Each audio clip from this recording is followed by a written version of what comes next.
As you can see, we now have the AMC Jeep 4.2 liter on the engine stand, and we've got the engine back up with our crane hooked up to the Peugeot's trailer receiver. Pretty simple. We use a jack just to make it a little bit easier as far as balance as it's lifting up the engine. You can see the floor jack over there. We just put the floor jack underneath the deal. That was that.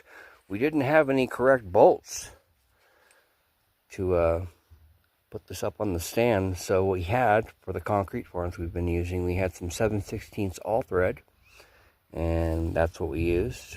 We got washers, we double nutted them, and what we're going to end up using these for is when we put the engine back in for the transmission, it'll make it very easy to line it up.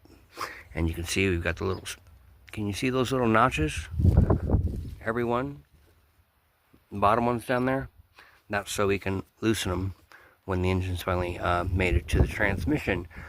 We have decided, we made an executive decision to remove this cross member, the sway bar, and disconnect the pitman arm from the Model T air steering. That way we can just pull the engine in, push it in from the bottom, and then lift it up. And if you notice real quick on our transmission, very important, any car you're working on, front wheel drive or wheel drive, do not let your transmission hang. Just, you know, put it on some blocks and it'll be fine. It won't rip up the mount.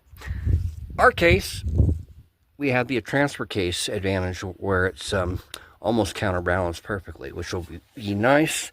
And as far as getting the engine installed and not damaging the cowl or the firewall,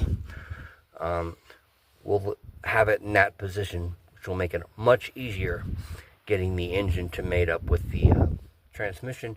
As you can see, we have everything back in place for the meantime. That way you don't lose anything. Just put your stuff back where it's supposed to go. There's no question. If you can see that, the flywheel, it's in place. And you want to mark your flywheels also when you take them off your crank, because they might be perfectly balanced with the engine, but they do find their way. You always want to put the stuff back the way you took it off. So we just took our little Dollar General nail polish and marked it along with the crank, and that was that. So now we're just waiting for the wind to die down so we can drain the oil. The wind has not been our friend lately, so that's what we're going to do. We're going to work on wind schedule.